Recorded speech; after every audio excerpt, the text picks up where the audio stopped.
Hey everyone, in today's video I'm going to be sharing our salt dough ornament recipe. This recipe is simple and inexpensive and it is something we look forward to making every year for Christmas. Let's get started. Start by adding a half cup of salt into a mixing bowl. Next, pour 1/4 cup of water into a microwave safe dish and heat it for about 45 seconds in your microwave until the water bubbles. Just as a warning, your dish will be extremely hot, so be very careful when removing it from the microwave. Next, you will add your drops of food coloring into the water. The number of drops is different for each color, so I'm going to share the exact measurements for each in just a moment. Give that a quick stir and then pour your liquid into the salt. After this, add 1/2 cup of flour and give it a stir.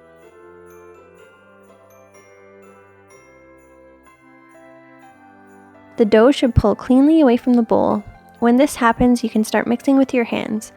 I only needed it for about 1 minute. Now onto the color measurements.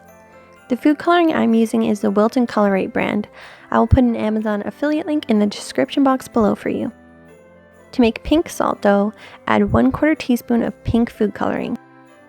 If you prefer to make red salt dough instead of pink, add 10 drops of red food coloring.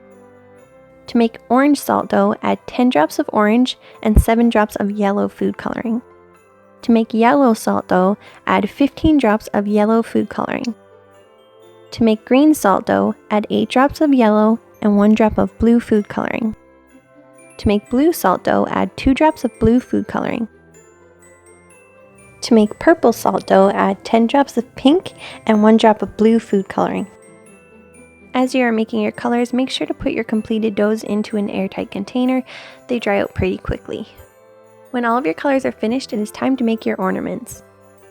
I wanted to make a rainbow candy cane, so I rolled out small worm-like pieces of dough and lined them up in rainbow order with white in between. And by the way, for our white dough, we just followed the recipe but did not add any food coloring. When my dough was all lined up, I used a rolling pin to flatten it out, and then I cut my shape out using the cookie cutter. Before you add decorations, make sure to cut out your hole for stringing. To do this, use a straw to puncture a hole that is large enough for you to string jute twine through it later. To decorate ours, we use letter beads and toothpicks to puncture holes. In past years, we have also used beads and gems. Salt dough is made to dry out, but ideally we don't want that to happen until after we have finished decorating. If you find your dough is drying out too fast, dip your finger in water and rub it over the dough. When your creations are complete, it is time to dry out the dough. I am no expert on salt dough, but I want to share the best recipes I can with all of you, so I did some research for which method is best for drying out the dough, and I came across a blog post by Lemon Lime Adventure. In her post, she tests air drying versus oven drying at different temperatures and dough thicknesses. I'm going to link her blog post below for you to check out and decide which method you prefer. We made ours before I read her article, so I actually oven dried ours.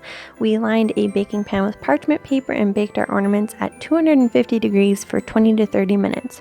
The baking time is going to vary depending on size and thickness, but since ours were pretty small, it took very little time.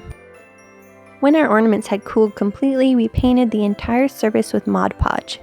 We did one side at a time, let it dry for 5 minutes, and then flipped the ornament over and did the other side. The Mod Podge really makes a difference in the appearance. The ornaments looked a little dry and crusty after coming out of the oven, but after applying it looked nice and smooth. The final step is to string your ornaments. We used jute twine from Dollarama, cut it to our desired length, and tied a knot at the top. That is it, you guys. I hope you enjoyed this video. If you have any salt dough tips, please leave them in the comments below. I'd love to hear from all of you how you make yours. See you in my next video. Bye!